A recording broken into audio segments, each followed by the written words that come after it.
السلام علیکم ورحمۃ اللہ وبرکاتہ۔ درود شریف پڑھ لیں۔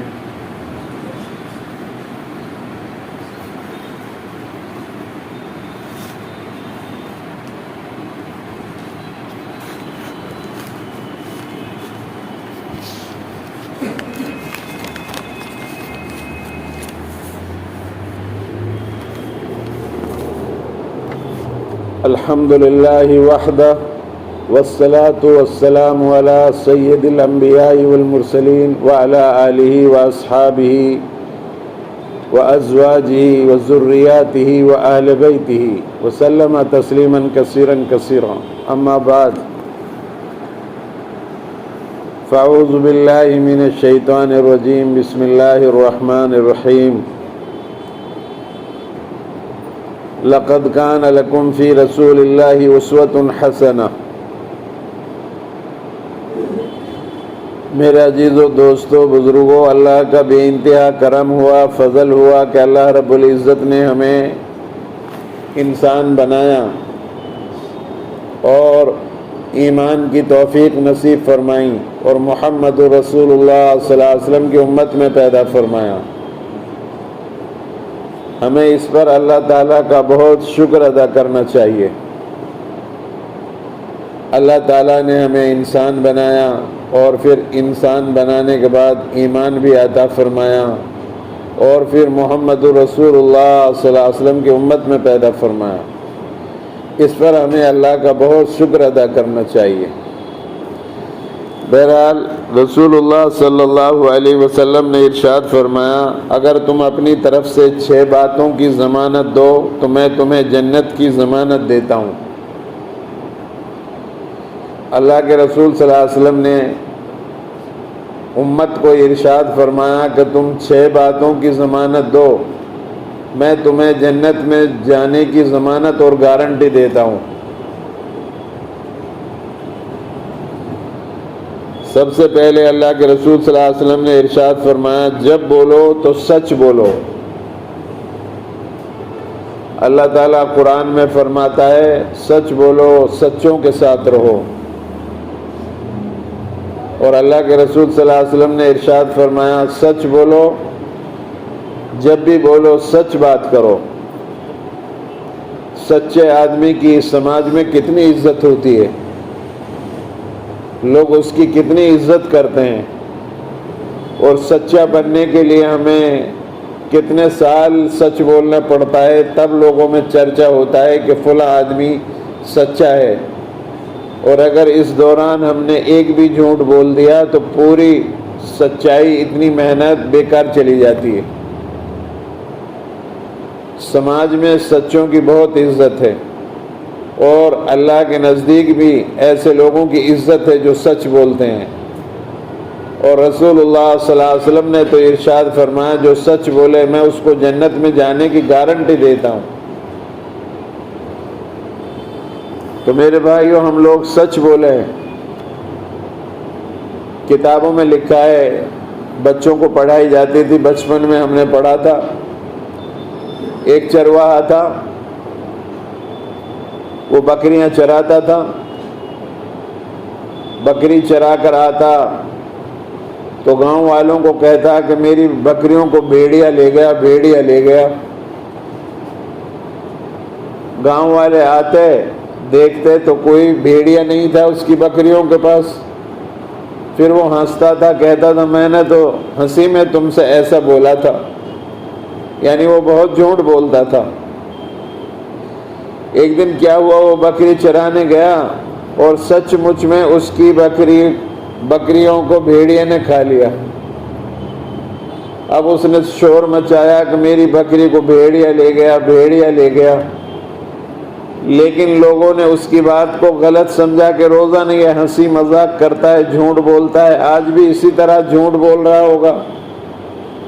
اس دن حقیقت میں ہی بھیڑیا اس کی بکری کو پھاڑ گیا، کوئی نہیں آیا، چونکہ اس کی بات کا کوئی یقین نہیں تھا، جھوٹ بولتا تھا۔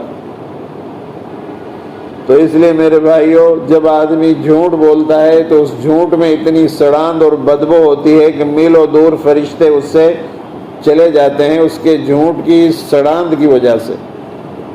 اتنی جھوٹ کے اندر سے فرشتوں کو سڑاند اور بدبو آتی ہے۔ اس لیے میرے بھائیوں، ہم سچ بولیں اور سچوں کے ساتھ بیٹھا کریں۔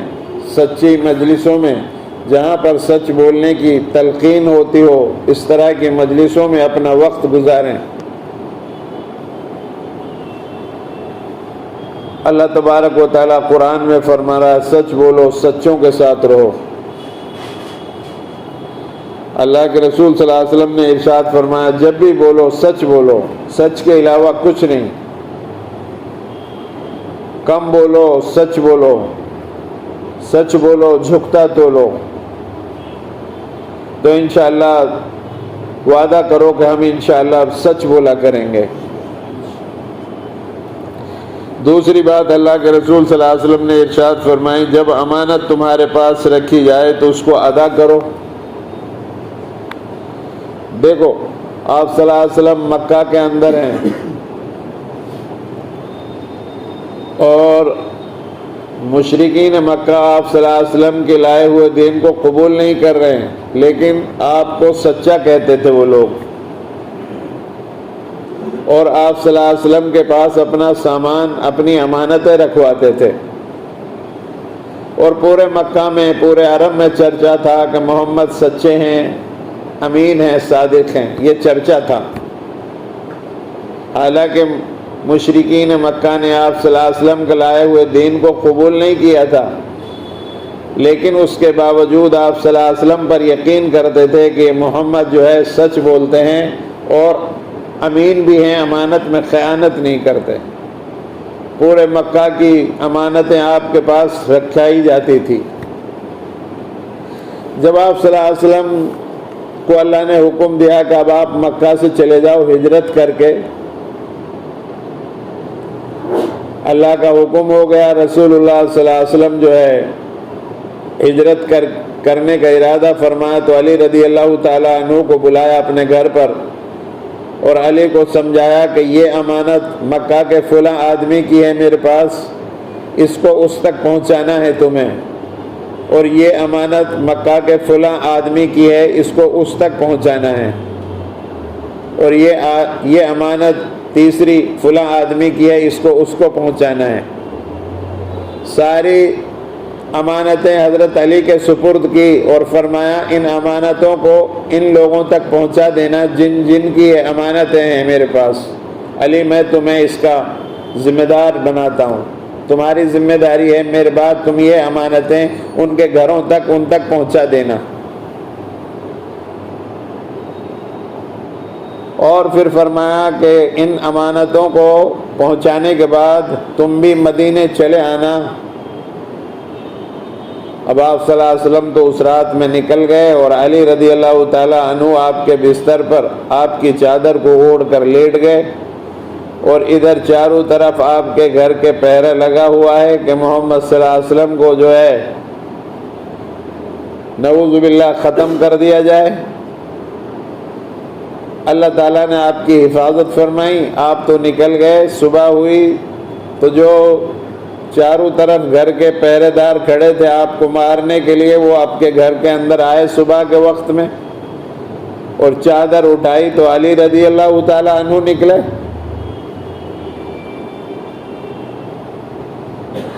علی سے پوچھا کہ محمد صلی اللہ علیہ وسلم کہاں ہیں؟ علی نے فرمایا مجھے کیا معلوم۔ پھر علی رضی اللہ تعالیٰ عنہ نے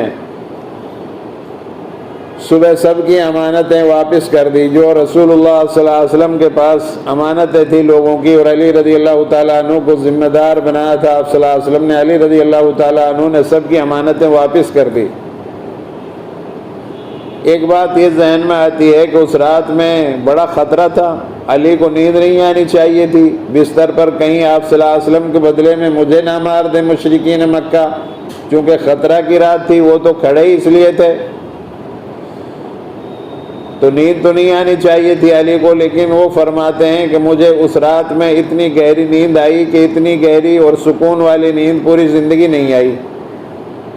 اس کا مطلب یہ ہے کہ علی رضی اللہ تعالیٰ عنہ کو اور صحابہ کو آپ صلی اللہ علیہ وسلم کی بات پر اس قدر یقین تھا کہ آپ کی زبان مبارک سے نکلی ہوئی بات غلط نہیں ہو سکتی، ساری چیزیں غلط ہو سکتی ہیں۔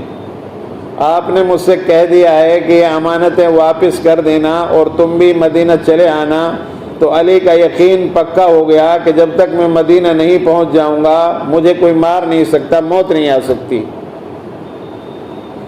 اس لیے اتنی گہری نیند حضرت علی کو اس رات میں آئی۔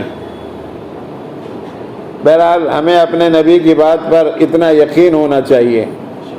اب آپ صلی اللہ علیہ وسلم فرما رہے ہیں کہ تم 6 باتوں کی ضمانت دے دو مجھے، میں تمہیں جنت میں جانے کی ضمانت دے رہا ہوں۔ اگر دنیا میں کوئی ہماری ضمانت لے لے تو ہم اس کا کتنا احسان مانتے ہیں۔ یہ شہنشاہ کائنات، دونوں جہاں کے سردار حضرت محمد مصطفیٰ صلی اللہ علیہ وسلم ہمارے لیے ضمانت لے رہے ہیں، گارنٹی لے رہے ہیں کہ تم 6 باتوں کی ضمانت دے دو مجھے، میں تمہیں جنت میں جانے کی گارنٹی دے رہا ہوں۔ لیکن ہمیں ان باتوں پر یقین نہیں ہے، آپ صلی اللہ علیہ وسلم کی باتوں پر۔ سب سے پہلی بات میں نے آپ کو بتا دی، جب بولو سچ بولو۔ آپ نے فرمایا یہ جو ہے، ایک بات تو یہ ہے۔ دوسری بات یہ ہے کہ جب امانت تمہارے پاس رکھی جائے تو اس کو پورے ادا کرو۔ ایسا نہیں کہ آپ کے پاس کسی نے امانت رکھوائی، آپ نے اس میں تھوڑا سا رکھ لیا اپنے پاس۔ جو لمبی گاڑی چلاتے ہیں لوگ اور ان کے پاس سامان ہوتا ہے، دلی، بمبئی، کلکتہ، کہاں چلاتے ہیں، اس میں لوگوں کا سامان ہوتا ہے، تو ان کو تو تنخواہ مل رہی اور وہ اس میں گڑبڑ کرتے ہیں۔ بہت سارے لوگ کئی سامانوں کو نکال لیتے ہیں، تو یہ امانت میں خیانت ہے۔ امین نہیں ہو سکتا ایسا آدمی۔ نبی صلی اللہ علیہ وسلم مکہ کے اندر آپ کا چرچا ہے کہ آپ امین ہیں، چونکہ آپ نے امانت پوری ادا کی لوگوں کی، اسی لیے تو عزت تھی آپ صلی اللہ علیہ وسلم کی۔ حالانکہ وہ آپ کا دین قبول نہیں کر رہے تھے، لیکن اس بات کو مانتے تھے کہ محمد صلی اللہ علیہ وسلم سچے ہیں، آپ جو ہے امین ہیں۔ یہ جو زندگی ہے ہمارے پاس، جو ہماری چل رہی ہے زندگی، یہ بھی اللہ کی امانت ہے ہمارے پاس۔ یہ جسم جو ہے یہ امانت ہے ہمارے پاس۔ قیامت کا روز اللہ معلوم کرے گا کہ میں نے تمہیں جسم دیا تھا، زندگی دی تھی، کہاں خرچ کی، کہاں اس کو بتایا، بتاؤ، سوال ہوگا۔ مال دیا تھا، کہاں سے کمایا، کہاں خرچ کیا۔ یہ زندگی، آنکھیں امانت ہے ہمارے پاس، زبان ہمارے پاس امانت ہے، غلط نہ بولے۔ ہاتھ ہمارے پاس اللہ کے امانتیں دیے ہوئے ہیں، یہ غلط نہ چلیں۔ پیر ہمارے پاس اللہ کی امانت ہے، یہ غلط قدم نہ اٹھائیں۔ دل و دماغ غلط سوچ پیدا نہ کریں، یہ سب امانتیں ہیں ہمارے پاس۔ اس میں اگر ہم گڑبڑ کریں گے تو قیامت کا روز ہم سے پوچھ گچھ ہوگی، اللہ پوچھے گا۔ اپنی زندگی کے بارے میں سب لوگ سوچیں کہ ہماری زندگی کتنی گزر گئی، کیا ہم اللہ کے حق ادا کر رہے ہیں؟ کوئی آدمی جب تک قدم پیچھے نہ ہٹائے گا، نہ آگے بڑھے گا قیامت کے روز، جب تک کہ اس 5 سوالوں کا جواب نہ دے دے۔ عمر دی تھی، کہاں خرچ کی؟ جوانی کا خاص سوال ہوگا۔ جوانی دی تھی، کہاں خرچ کی؟ مال دیا تھا، کہاں سے کمایا، کہاں خرچ کیا؟ یہ سب سوالات ہونے ہم سے۔ اس لیے اللہ کے رسول صلی اللہ علیہ وسلم نے ارشاد فرمایا، اگر تمہارے پاس کوئی امانت رکھوائے تو اس کو پورا ادا کرو، اس بات کی ضمانت دو تو تمہیں میں جنت میں جانے کی ضمانت دے رہا ہوں، تم جنت میں جاؤ گے۔ اگر غیر مسلم کی بھی کوئی امانت ہمارے پاس ہے تو ہم اس کو بھی ادا کریں، اس کا قرضہ ہے ہمارے پاس تو اس کو ادا کریں، حکومت کا قرضہ ہے اس کو ادا کریں۔ آپ صلی اللہ علیہ وسلم ایک مرتبہ کسی جہاد میں سفر میں تھے، جنگ کے لیے تیاری کر رہے تھے، راستے میں تھے، ایک چرواہا جو بکری چراتا تھا کرائے پر، اس نے آ کر صحابہ سے کہا کہ میں آپ کے نبی سے ملاقات کرنا چاہتا ہوں۔ تو آپ صلی اللہ علیہ وسلم کے خیمے میں اس کو لے کر جایا گیا اور آپ سے اس نے ملاقات کی، اس چرواہا نے، اور بات چیت کی، تو وہ آپ کی بات سے مطمئن ہو کر اسلام میں داخل ہو گیا۔ پھر آپ صلی اللہ علیہ وسلم سے اس نے عرض کیا رسول اللہ صلی اللہ علیہ وسلم میں تو چرواہا ہوں، کرایہ پر بکری چراتا ہوں، اب میں مسلمان ہو گیا، اب یہ ساری بکری میں آپ حضرات کو دینا چاہتا ہوں صحابہ کو، اب میں ان کی واپس نہیں کرنا چاہتا۔ آپ نے منع فرمایا سختی کے ساتھ، اسلام لانا الگ بات ہے لیکن یہ امانت تمہارے پاس بکریاں بھیڑ جو ہیں ان لوگوں کی ہے، پہلے ان کو واپس کر کے آؤ، یہ واپس کرو، جاؤ واپس کر کے آؤ۔ پھر وہ واپس کر کے آیا، تب جا کر اسلام میں پھر آیا وہ۔ تو آپ صلی اللہ علیہ وسلم کے احکامات دیکھیے کتنے زبردست ہیں۔ اسلام لانا الگ بات ہے، تم اپنی زندگی اپنی آخرت کو بنانے کے لیے لا رہے ہو اسلام، لیکن یہ امانت جو لوگوں کی ہیں تم اگر ان کو واپس نہیں کرو گے تو بدنامی کے سبب بنیں گے کہ مسلمان ایسا ہوتا ہے۔ آج ہم اپنی حالت دیکھ رہے ہیں، ہماری حالت کیا ہوتی جا رہی ہے، بد سے بدتر ہماری حالت ہوتی جا رہی ہے۔ نشہ ہمارے علاقوں میں عام سی بات ہے، عام ہو رہا ہے نشہ۔ والدین کو اپنے بچوں کے بارے میں کوئی فکر نہیں ہے، ان کی تربیت کیسے کرنی ہے، بچے بے راہ و روی کی طرف چل رہے ہیں۔ حلال کمانے کی، حلال کھانے کی ہمیں کوئی فکر نہیں ہے، بیاہ شادیوں میں فضول خرچی کرنے میں ہم آگے بڑھے ہوئے ہیں۔ اور جب نکاح ہوتا ہے نا، امام صاحب کو پیسہ دینے کا وقت آتا ہے تو کتنا دیتے ہیں؟ 2100 روپیہ، اور ہجڑے کو کتنا دیتے ہیں؟ 5000۔ امام صاحب نے نکاح پڑھایا، 10 منٹ لیکچر بھی دیا، اور امام صاحب کو کیا ملا؟ 1000 روپے، 1100 دیں گے، اور ہجڑے آ گئے وہاں پر، ان کو کتنا؟ 5000۔ اور آتش بازی چھوڑنے میں کتنا ملے گا؟ کتنا لگے گا؟ کم سے کم 5-10 ہزار۔ گھوڑی پر بیٹھیں گے کہ پتہ نہیں اس سے بڑا کوئی آج جو ہے راجہ ہی نہیں ہے، بڑا وہ سہرا وغیرہ آگے ایک طرف لگا کر آئیں گے، اس میں 5000 روپے کا تو وہی سہرا بنتا ہے، اور امام صاحب کو دینے کے لیے 2100 روپے۔ یہ دیوالیہ ہے اس امت کا۔ امام ابو حنیفہ رحمۃ اللہ علیہ فرماتے جو نکاح کر رہا ہے، دلہا پہلا نکاح کر رہا ہے تو اس سے جو ہے 1 درہم، قاضی کو حق ہے کہ 1 درہم اصول کرے اپنا نکاح پڑھانے کا۔ 1 درہم کا مطلب یہ ہے کہ 26,000 روپیہ آج کے تاریخ میں۔ اور اگر کوئی آدمی دوسرا نکاح کر رہا ہے، نکاح ثانی، تو نصف دینار، جس کا مطلب ہے 12,000 روپے۔ میں یہاں پر یہ عرض کر رہا ہوں کہ ہم بیاہ شادیوں میں کتنی فضول خرچی کر رہے ہیں، پٹاخہ چھوڑیں گے، آتش بازی چھوڑیں گے، سارے کامیں ہوں گے، لیکن اپنے شادی میں اللہ اور اس کے رسول کے حکم نہیں ہوں گے، سارے لوگ موجود ہوں گے، سب چیزیں ہوں گی، لیکن اللہ اور اس کے رسول کا طریقہ نہیں ہے، اس لیے شادیوں کے اندر برکت نہیں رہی، نکاحوں کے اندر برکت نہیں رہی۔ ہمارے علاقوں کے اندر چوریاں ہو رہی ہیں، بے انتہا چوری ہیں۔ موبائل پر آپ بات کرتے ہوئے نکل جاؤ اندھیرے میں، آپ کا موبائل لے کر بھاگ جائیں گے۔ لڑکے بلٹ موٹر سائیکل لے کر کے نہیں، اس میں طرح طرح کی آوازیں لگا رکھی ہیں جس سے آواز نکالتے ہیں اور تیزی کے ساتھ چلاتے ہیں۔ کمزور دل کے لوگوں کو تکلیف ہوتی ہے۔ اچھے معاشرے کی علامت نہیں ہے یہ، آپ کی کامیابی کی علامت اور دلیل نہیں ہے، یہ سب چیزیں غلط ہیں۔ پڑھنا لکھنا ہے اصل آپ کا، آپ پڑھیے لکھیے۔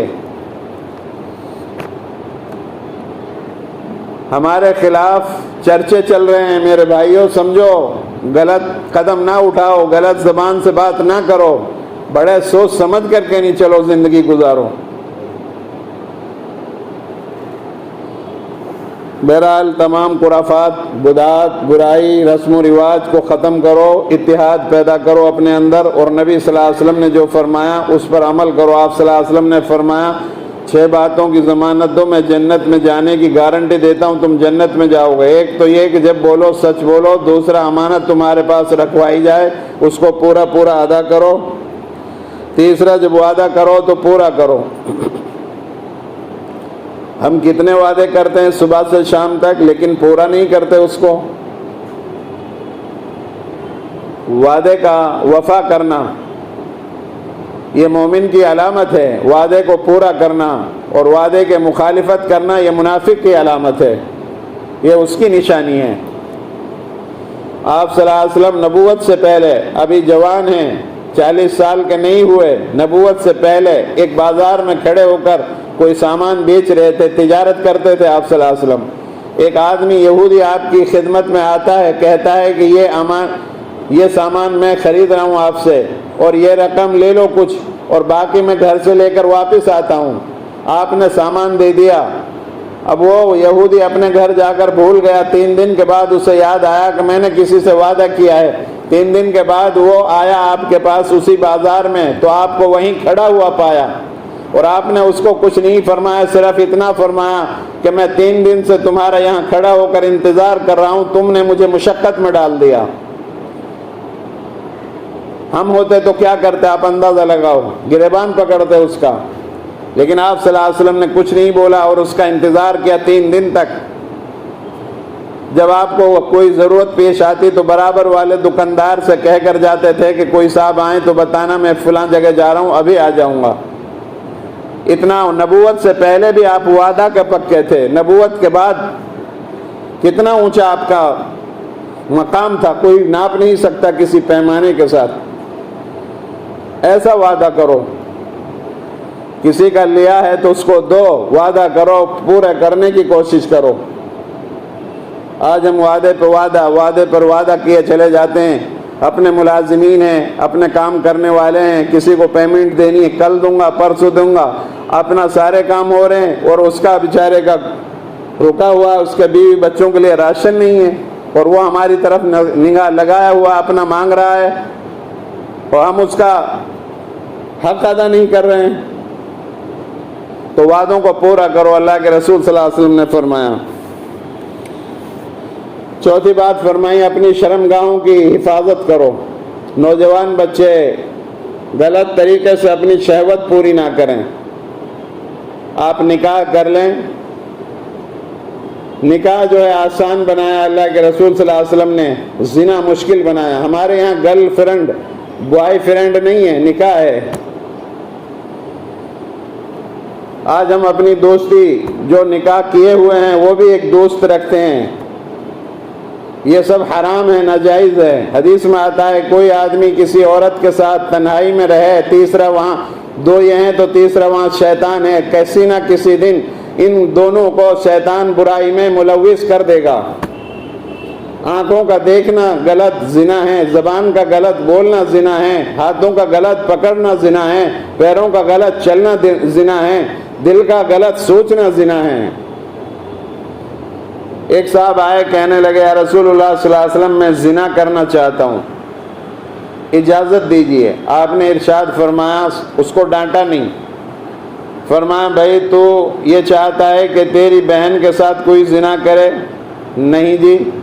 تو چاہتا ہے تیری ماں کے ساتھ کوئی زنا کرے؟ نہیں چاہتا۔ تو چاہتا ہے تیری پھوپھی خالہ کے ساتھ کوئی زنا کرے؟ اس نے کہا میں نہیں چاہتا۔ آپ نے پھر اس کو سمجھایا جس طرح تو نہیں چاہتا تیری بہن ماں پھوپھی خالہ کے ساتھ کوئی زنا کرے، اسی طرح اور لوگ بھی نہیں چاہتے کہ ان کی بہن بیٹیوں کے ساتھ، ماں اور خالہ پھوپھی کے ساتھ زنا کیا جائے۔ اس کے بعد سمجھ میں بیٹھ گئی۔ پھر آپ نے اس کے سینے پر ہاتھ رکھ کر اس پر دم کیا، اس کو سمجھایا، تو وہ فرماتے ہیں صحابی بن گئے، اور جو ہے وہ فرماتے ہیں اس دن کے بعد سے زنا سے زیادہ مجھے نفرت اور کسی چیز سے نہیں تھی۔ زنا سے بچو میرے بھائیوں۔ کتنے نوجوان بچے رات میں گلیوں میں کھڑے رہتے ہیں اور لڑکیوں کے لیے اشارے کرتے ہیں، جھگڑے کتنے ہوتے ہیں علاقوں میں، آپ کے یہاں کتنے حادثات ہو رہے ہیں، جھگڑے ہو رہے ہیں۔ ابھی یہ ذاکر نگر میں جھگڑا ہوا ہے ایک لڑکی کی وجہ سے۔ جیسے اوروں کی بچیاں ہیں، ہماری بچیاں ہیں، دوسرے لوگوں کی بھی اسی طرح کی بچیاں ہیں، اور بچیوں کو بھی چاہیے بے پردگی ختم کی جائے۔ ہماری عورتیں ایسا لباس پہن رہی ہیں کہ یورپ کے لوگ بھی وہ لباس استعمال نہیں کر رہے۔ یہ وہ بچیاں تھیں جن سے فرشتے حیا کرتے تھے، آج وہ بچیاں بازار اور مارکیٹ اور لوگوں کی نگاہوں کی زینت بن رہی ہیں۔ فریج بیچ رہا ہے کوئی آدمی تو عورت کو ننگا کر کے فوٹو لے کر اس کے اوپر فریج کے اوپر عورت کا ننگا فوٹو لیا جا رہا ہے. واشنگ مشین بیچ رہا ہے کوئی اور چیز بیچ رہا ہے تو عورت کے فوٹو کو لگا کر بیچا جا رہا ہے. رسم و رواج کو ترک کیا جائے میرے بھائیوں, اس زنا کو بند کیا جائے, چوری کو بند کیا جائے, حرام کھانے کو بند کیا جائے. نوجوان بچے اپنی خواہشات کو نکاح کر کے پورا کریں, غلط طریقے سے اپنی خواہشات کو پورا نہ کریں. نہ گرل فرینڈ ہے اسلام کے اندر, نہ بوائے فرینڈ, بلکہ جو ہے نکاح ہے. نکاح کو آسان بنایا اور زنا کو مشکل بنایا. آج ہم نے نکاح کو مشکل کر لیا اور زنا کو بہت آسان کر لیا. 500 میں 1000 روپے میں عورت مل رہی ہے تو ہمیں ضرورت کیا ہے نکاح کرنے کی؟ عورت 1000 روپے میں بک رہی ہے. جس عورت کو اسلام نے عزت دی, گھر کی مالکن بنایا, آج اس کو لوگوں نے جو ہے اپنا رکھیل بنا لیا ہے. جب چاہے استعمال کر دیا, جب چاہے دھکا مار دیا. یہ پہلے جاہلیت کے زمانے میں ایسا عورتوں کے ساتھ ہوتا تھا. آج ہمارے زمانے میں بھی وہی ہو رہا ہے. یہ جاہلیت کے زمانے سے بھی کہیں خطرناک زمانہ تو نہیں آ گیا ہے؟ تو اپنے شرمگاہوں کی حفاظت کریں. مرد کا ناف سے لے کر گھٹنوں تک اپنا بدن کا چھپانا یہ فرض ہے. ویسے تو پورے ایسے ہی لباس میں رہنا چاہیے جیسے میں نے یہ پہنا ہوا ہے. مرد کو ایسا لباس پہننا چاہیے, پورا اپنا گھٹنے سے لے کر ٹخنے سے لے کر اور یہاں گردن تک اپنا بدن چھپائے. لیکن کم سے کم اتنا تو بہت, یہ کھلنا ہی نہیں چاہیے جو میں نے بتایا. ناف سے لے کر گھٹنے تک یہ عورت ہے ہمارے جسم میں, اور عورت کا ہر جسم کا ٹکڑا اور حصہ عورت ہے, اس کو چھپانا فرض ہے اس کے لیے. اگر عورت آج اپنی حقیقت کو پہچان لے تو زنا بند ہو جائے. یہ مرد مجبور ہو جائیں نکاح کرنے پر. وَلَا تَقْرَبُوا الزِّنَا, اللہ تعالیٰ قرآن میں فرما رہا زنا کے قریب بھی مت جاؤ. قتل اور خون ریزی ہوتی ہے جب زنا عام ہوتا ہے. لوگوں کے معاشرے میں, سماج میں زنا پھیل جائے تو پھر خون ہوگا, قتل ہوگی, خون ریزی, آپس میں تشدد اور نفرتیں پیدا ہو جائیں گی. 5ویں بات, اللہ کے رسول صلی اللہ علیہ وسلم نے ارشاد فرمایا اپنی نگاہیں نیچی رکھو. نگاہیں نیچی ہوں, غلط چیزوں کو نہ دیکھا جائے.